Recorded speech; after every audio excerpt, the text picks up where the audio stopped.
एक बार फिर से स्वागत है आप सभी का इंडिया न्यूज बिजनेस के खास शो मार्केट लाइव में। और मैं हूं आपके साथ कंचन नौटियाल। बाजार में एक अच्छा खासा मोमेंटम देखने को मिल रहा है, लेकिन कब तक ये मोमेंटम सस्टेन करेगा, ये देखने वाली बात है, ये समझने वाली बात है। बाजार में एक अच्छी खासी ऊंचाई हमें देखने को मिल रही है, लेकिन किस टाइम तक हमें ये सारा का सारा जो लेवल है, ये कब तक हमें देखने को मिलेगा, ये सारी की सारी जानकारी लेंगे आज के खास पैनलिस्ट से। आज काफी सारी कंपनीज जो है आईपीओ की, वो लिस्ट भी होने वाली है। हैप्पी फॉर्च्यून ऑलरेडी लिस्ट हो गई है, आईपीओ प्राइस से 18% के प्रीमियम में लिस्ट हुई है।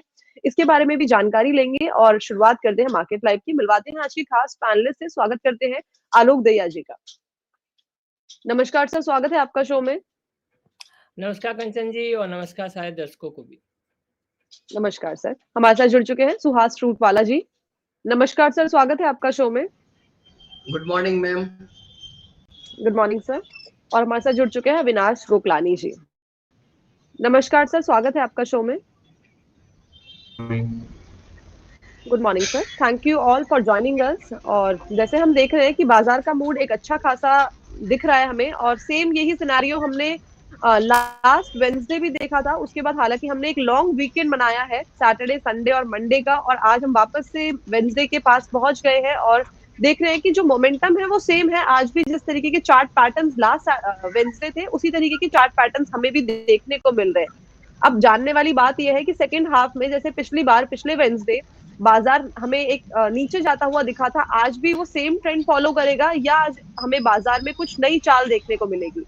आलोक सर, सबसे पहले आपके पास आना चाहती हूँ, कैसा रहेगा आज बाजार का मूड? नमस्कार कंचन जी। और बाजार की बात करें तो कहीं ना कहीं लोगों को ऐसा लग सकता है कि आज ही पिछले बुधवार का लाइव टेलीकास्ट जो है वो रिपीट टेलीकास्ट के मोड में है। बाजार ऑलमोस्ट उसी लेवल पे है 21567, और लास्ट वीक बुधवार को करीब करीब 21,600 21600 के आसपास हम थे। निफ्टी ने आज भी एक गैप अप ओपनिंग की है, और मैं बार बार वही बात बता रहा हूँ कि जिस तरीके से निफ्टी एक ट्रेंड में उलझी हुई है, वो ट्रेंड कहीं ना कहीं जो निकल के आ रहा है वो है 21550 का, और नीचे में है 21,000 के आसपास 21035 का। तो हमने पिछले एक हफ्ते के अंदर, जबकि एक दिन की छुट्टी भी थी, उसके बीच में हमने सारी उठापटक देख ली। मतलब 500 पॉइंट की गिरावट और उसके बाद 500 पॉइंट की फिर से तेजी, तो 1000 पॉइंट की तेजी या 1000 पॉइंट की उठापटक। तो ये बाजार अभी फिलहाल जिस मूड में है, जिस मिजाज में है, वहां पर कहीं ना कहीं स्टॉक स्पेसिफिक रहने में ही ज्यादा भलाई है। और निफ्टी अगर देखिए आज की अगर बात करूं दोबारा से, तो जी हाँ, जिस तरीके का फॉर्मेशन है और जिस तरीके का स्ट्रॉन्ग रेजिस्टेंस निफ्टी को 21580 के आसपास पिछले हफ्ते भी मिला था, इस हफ्ते भी मिले तो कोई बड़ी बात नहीं है। लेकिन सिंस ये बात सबको पता है, सबको लग रही होगी कि कहीं ना कहीं रिपीट टेलीकास्ट ना हो जाए, तो हो सकता है आज निफ्टी उस लेवल को क्रॉस करने में कहीं ना कहीं 2160 के ऊपर की क्लोजिंग देने की कोशिश करे, ताकि बाकी के जितने भी जो सौदे हैं वो कटे लोगों के। बट इन सब के बीच में कॉशियस भरा दिन रहने वाला है, और अगर निफ्टी 21580 या 21600 के ऊपर की क्लोजिंग नहीं देता है तो एक गिरावट फिर से हम उम्मीद कर सकते हैं बाजार में। जी ठीक है, तो वापस से हमें शायद हो सकता है कि वो ट्रेंड देखने को मिले और गिरावट हमें बाजार में देखने को मिले, लेकिन जो लेवल्स बताए गए हैं उनका आपको खासा ध्यान रखना है। उसके बाद देखते हैं बाजार किस तरीके की चाल दिखाता है। Suhas sir, coming to you sir, कैसा रहेगा मार्केट का मूड? जिस तरीके से हम ग्लोबल सेंटिमेंट्स देख रहे हैं वो भी कहीं ना कहीं में ठीक दिख रहे हैं, अच्छे दिख रहे हैं ग्लोबल सेंटिमेंट्स भी। हमारे मार्केट के किस तरीके के सेंटिमेंट्स है इस वक्त? मैम, एज फार एज मेरा व्यू बताऊं तो I am a bullish intake. मुझे लग रहा है this a buy on dips market. कोई भी करेक्शन आता है, कल भी एक्सपायरी है, तो कोई भी कुछ ऐसा बुरा न्यूज आता है या कोई बुरा सेंटिमेंट आता है और मार्केट में गिरावट आती है, तो बाय की अपॉर्चुनिटी कंसीडर करें। तो मुझे हर टाइम फ्रेम के ऊपर मार्केट ओवरबॉट हो रहा है, फिर भी नीचे नहीं गिर रहा। अब सब समझ रहे हैं कि नीचे नहीं गिर रहा, बट लॉजिकली अगर हम लोअर टाइम फ्रेम पे देखें, आवरली पे, 50 मिनट पे, तो वहां थोड़ा थोड़ा करेक्शन हो रहा है। तो जब भी बुल मार्केट होता है तब इस तरह का स्मॉल स्मॉल करेक्शन देखने को मिलता है, विच इज अ प्रैक्टिकल, जो आपको daily weekly monthly time frame के ऊपर नहीं दिखेगा। तो my view is bulls intake है। जो भी पैनिक है वो अभी 21,500 के नीचे क्लोजिंग दे तभी है। तो अभी हम बेस के ऊपर ही है, पहले 21,000 का बेस बनाया था, अभी 21,500 का बेस है, और अभी मेरा लेवल 22,000 है। और अभी भी देखिए स्टॉक जो है लार्ज कैप, उन्होंने पार्टिसिपेट नहीं किया। अभी रिक्वायरमेंट है कि उनकी पार्टिसिपेशन की जवाबदारी है निफ्टी को ऊपर जाने की। जैसे HDFC बैंक है नहीं परफॉर्म कर रहा, रिलायंस है नहीं परफॉर्म कर रहा अकॉर्डिंग टू देयर पोटेंशियल। तो मेरी नजर अभी ये 2 ब्लू चिप काउंटर पर है, अगर इन्होंने सपोर्ट दिया तो हमारा न्यू ऑल टाइम हाई वापस लग जाएगा, वापस new all time high I am looking in next week में। राइट, ठीक है। तो ये थी राय निफ्टी और बैंक निफ्टी की, और किस तरीके का इस टाइम पे मूड देखने को मिल सकता है, और हमारा जो स्टांस है अपने इंडियन मार्केट के ऊपर वो किस तरीके का है, वो भी जानकारी ले ली। अविनाश सर, आपके पास आना चाहूंगी। जैसे कि मैंने ऑब्जर्व किया है कि आप फंडामेंटल्स को काफी बारीकी से ट्रैक करते हैं। अभी हमारा हाल ही में जो करंट अकाउंट डेफिशिएट है वो 3.8% से घटकर हमारे जीडीपी का 1% हो गया है, राइट। तो ये हमारे मार्केट के लिए किस तरीके की आगे आके किस तरीके की खबर बन सकती है, हमारे मार्केट इसमें किस तरीके से रिएक्ट करेंगे, उसके बारे में भी एक बार आप बता दीजिए। मैम, ये जो न्यूज़ है वो एक्चुअली में तो मार्केट के लिए बहुत ही पॉजिटिव न्यूज़ है।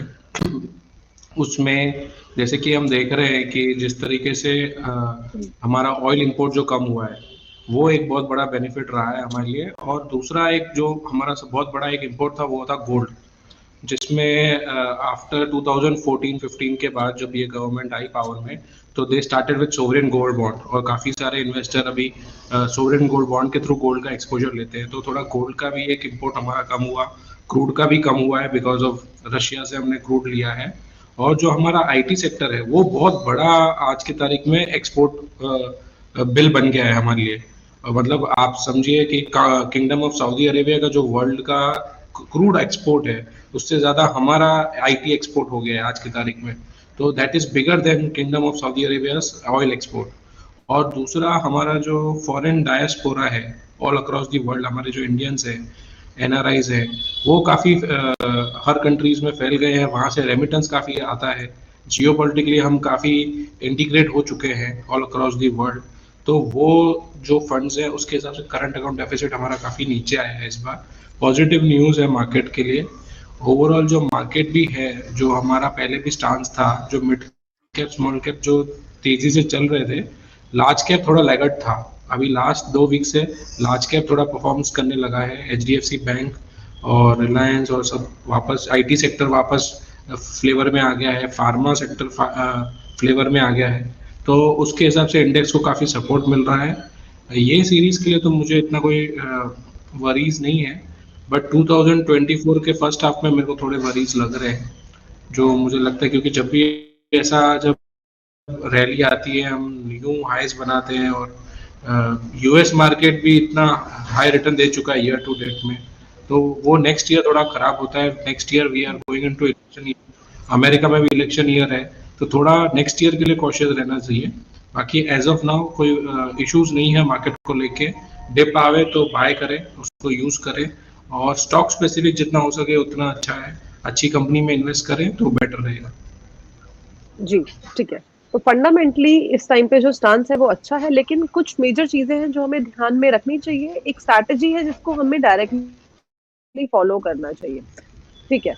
आलोक सर, वापस से आपके पास आना चाहूंगी।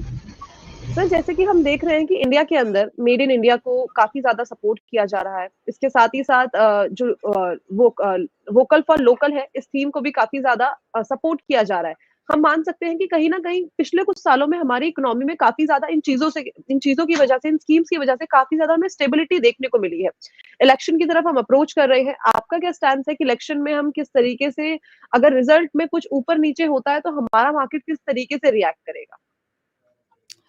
कंचन जी, देखिए बाजार जिस तरीके से मतलब जिस लेवल पे है फिलहाल में, और जिस तरीके से सिर्फ हम निफ्टी में नहीं, स्टॉक स्पेसिफिक भी अगर बात करें तो अच्छी खासी तेजी हमने पिछले साल में देखी है। मतलब आप समझिए कि 2021 की जो तेजी थी उससे कई ज्यादा गुना बेहतर और स्टेबल तेजी हमने 23 में देखी है, जो कि लोग कहीं ना कहीं इग्नोर कर रहे हैं। तो अब होता क्या है कि जब बाजार एकदम टॉप पे रहता है तो वो बहाना ढूंढता है, और बहाना ऐसा है कि अगर कुछ भी हो जहां पर, क्योंकि देखिए बाजार में वो सारे लोग भी हैं जो प्रॉफिट पे बैठे हैं, और वो कई सारे लोग अभी भी ऐसे हैं जो कैश पे बैठे हैं, जो उस गिरावट का इंतजार कर रहे होते हैं जहां पर वो एंटर कर सके। तो बाजार को एज ऑफ नाउ मैं बार बार कहूंगा कि चुनाव को लेकर क्या है, चुनाव एक ऐसा इंसिडेंट है जहां पर हर एक बात का अपना एक इफेक्ट आ सकता है। कोई एक छोटी सी बात बाजार का मुंह चेंज कर सकती है। जैसे अभी थोड़े दिन पहले ही हमारी फाइनेंस मिनिस्टर ने भी कहा कि आप कुछ ज़्यादा बड़ी उम्मीदें ना रखें इस बार के बजट से।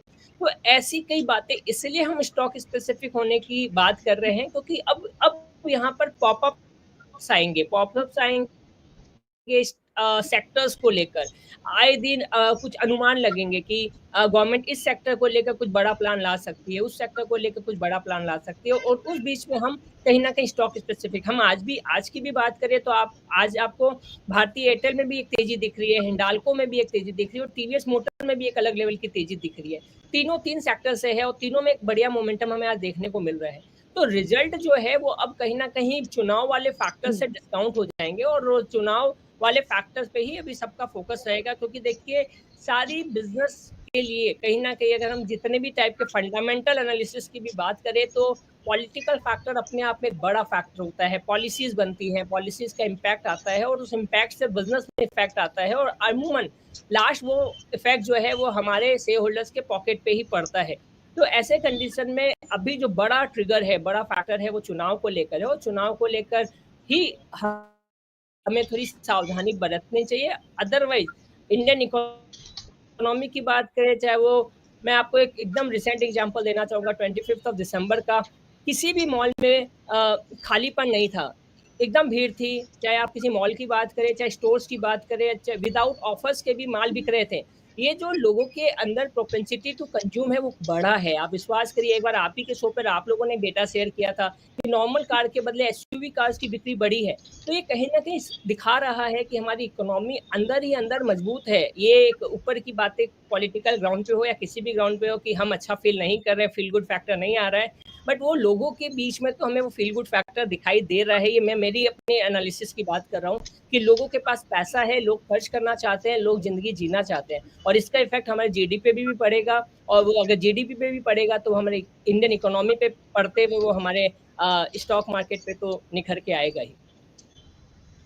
राइट, ठीक है। तो काफी खूबसूरती से आपने इसका एक्सप्लेनेशन हमें दे दिया है। साथ ही साथ बाजार में क्या क्या चीजें हो रही है, इलेक्शन की तरफ जिस तरीके से हम अप्रोच कर रहे हैं, हमें काफी सारे अनाउंसमेंट देखने को मिल सकते हैं, सेक्टर वाइज हमें काफी सारी चीजें देखने को मिल सकती है। ठीक है, सुहास सर आपके पास आना चाहूंगी। सर, जैसे कि हम देख रहे हैं कि अगर आज से हम थोड़े टाइम पहले का डेटा ले लें तो उस टाइम पे हमारा जो इंडियन मार्केट है वो एफआईएस के ऊपर काफी ज्यादा डिपेंडेंट रहता था। हालांकि आज भी वो चीज खत्म नहीं हुई है, बट अगर हम देखें कि ये जो हॉलिडे का मूड आ चुका है, ये जो इस टाइम पे देख रहे हैं कि जो फॉरेन वहां पे ये पूरा का पूरा हॉलिडे का सीजन जाता है, क्योंकि बिकॉज ऑफ क्रिसमस और बिकॉज ऑफ न्यू ईयर, उस टाइम पे जो एफआईएस है उनकी सेलिंग होती है वो काफी ज्यादा बढ़ जाती है इंस्टेड ऑफ बाइंग। इस बार भी सेम चीजें देखी जा रही है। लेकिन जो इंडियन मार्केट है, उन्होंने इंडियन मार्केट को जो हमारे डोमेस्टिक इन्वेस्टर्स है उन्होंने काफी ज्यादा सपोर्ट दिया हुआ है। अगर हम कल का ही डेटा देखें तो डीआई की तरफ से 167 करोड़ की खरीदारी की गई है, और जो हमारे एफआईआईज हैं उनकी तरफ से 95 करोड़ की बिकवाली की गई है। हालांकि नंबर ज्यादा बड़ा नहीं है, बट स्टिल हम देख रहे हैं कि कितना ज्यादा इसमें डिफरेंस हमें देखने को मिल गया है। उसके बावजूद, बिकवाली के बावजूद, और हम मंथ के एंड में है, ईयर के एंड में हमारा मार्केट कहीं ना कहीं हमें स्टेबलाइज होता हुआ दिख रहा है।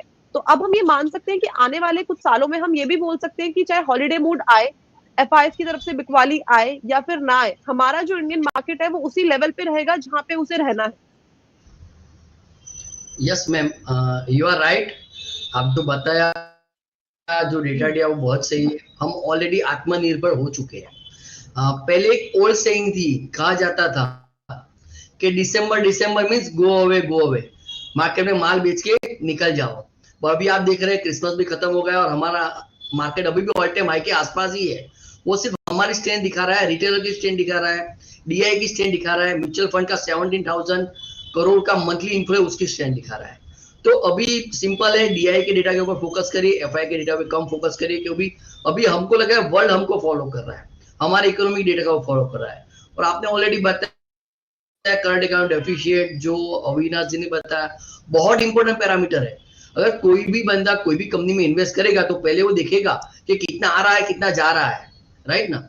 तो वही हमारा एकदम मेजर इंप्रूवमेंट साइड है। तो ऑल द एफर्ट हमको पॉजिटिव देखेंगे, GDP data, GDP forecasting, everything in winning situation. तो मुझे कोई ऐसा डर का माहौल नहीं लगा, everything is good favour. Politics की भी आप बात की, stable government is a bench mark of any economy. तो वो हमारे वहां पिछले 2 टर्म से आ रहा है और एक्सपेक्ट करेंगे थर्ड टर्म में भी आएगा। जो अभी 10 साल तक काम किया है उसमें बहुत और रिफॉर्म्स आएंगे और ग्रोथ की पटरी और आगे बढ़ेगी। आप भी देखिए बहुत अच्छे अनाउंसमेंट हो रहे हैं regarding the Indian railway, infrastructure, everything. और एक बात समझ लीजिए, अगर कोई भी इकोनॉमी को आगे बढ़ना है तो first step is infrastructure, from one place to another place. अगर चीजें एक जगह से दूसरी जगह जाएगी तभी सब चीजें एकदम रूटीन में आएगी और ग्रोथ बढ़ेगा। तो बहुत बढ़िया है, जस्ट लगे रहो, इन्वेस्टेड रहो, पेशेंस रखो और संतोष मानने का सवाल ही नहीं है, लॉन्ग टर्म गोल रखो।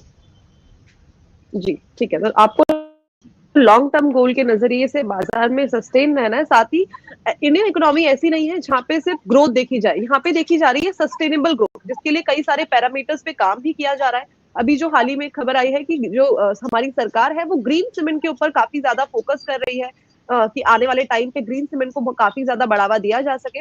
अविनाश सर, आपको इसके बारे में कोई जानकारी है कि जिस तरीके से अलग अलग सेक्टर्स में हम स्पेसिफिक प्रोडक्ट की बात कर रहे हैं, उनको बढ़ावा देने की बात कर रहे हैं, ऐसी कौन सी कंपनीज होगी हमारे शेयर मार्केट में जिससे इसको काफी ज्यादा एक तरीके से अच्छा खासा प्रॉफिट देखने को मिल सकता है? एक जो मेरे को पता है वो तो एक जेके लक्ष्मी सीमेंट है, वो ग्रीन सीमेंट में काम करता है। मैम, जो ग्रीन एनर्जी की बात हो रही है तो आई थिंक तो सबसे बड़ा बेनिफिशियरी तो रिलायंस ही होगा, बिकॉज वो ग्रीन हाइड्रोजन और वो सब पे काफ़ी बड़ा इन्वेस्टमेंट कर रहा है और रिलायंस इंडस्ट्री के लिए बड़ा इन्वेस्टमेंट करना भी प्रॉब्लम नहीं है। और वो थोड़ा रिलायंस इंडस्ट्री का हमेशा से रहा है, वो आके अहेड ऑफ द कर्व रहते हैं विद द कैपेक्स। तो आई थिंक जो ग्रीन हाइड्रोजन में उनको काफ़ी बेनिफिट मिलेगा, एनटीपीसी को काफ़ी बेनिफिट मिलेगा, बिकॉज एनटीपीसी काफ़ी सारा सोलर में इन्वेस्टमेंट कर रही है और सोलर में एज सच कुछ टेक्नोलॉजी कोई बहुत रॉकेट साइंस जैसी नहीं है, उसमें मेन होता है फाइनेंसिंग। और एनटीपीसी बिकॉज पीएसयू है, उसको फाइनेंसिंग बहुत सस्ते में मिलता है, तो उसके हिसाब से वो बहुत ही अच्छा वायबल प्रोजेक्ट बन जाता है एनटीपीसी के लिए। और इसके साथ साथ जो दूसरे भी जो हैं ग्रीन एनर्जी के ये टाटा केमिकल है, वो लिथियम आयरन बैटरी के लिए ग्रीन वो कर रही है। तो ऐसे 2-4 जो है, बट ये अभी थीम जो है इवॉल्व हो रहा है, इसमें अभी सारे प्लेयर्स अभी इमर्ज हुए नहीं है, ये अभी लॉन्ग टर्म बेट होगा, इस पे I think so Reliance better रहेगा आज की तारीख में, और कोई इतना प्लेयर उभर के अभी आया नहीं है। राइट, ठीक है, तो मैं बता दूं इन्फॉर्मेशन के लिए, ग्रीन सीमेंट हमने देखा है अक्सर जब हम फुटपाथ पे जाते हैं तो वहाँ पे साइड में जो ग्रीन बाउंड्रीज होती है जमीन में, वो ग्रीन सीमेंट होता है। बेसिकली ये कार्बन नेगेटिव प्रोसेस के थ्रू मैन्युफैक्चर किया जाता है और ये हमारे एनवायरनमेंट के लिए काफी ज्यादा इको फ्रेंडली होता है, बिकॉज जो इंडस्ट्री का डिस्कार्डेड वेस्ट होता है उसके थ्रू ये बनाया जाता है कम्प्लीटली।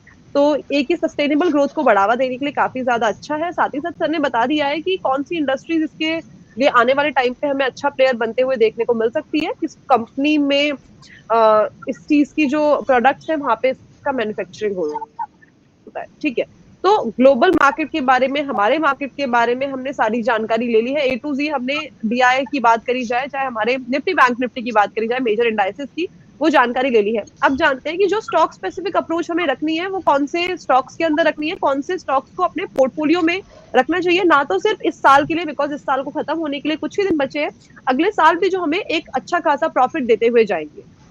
आलोक सर,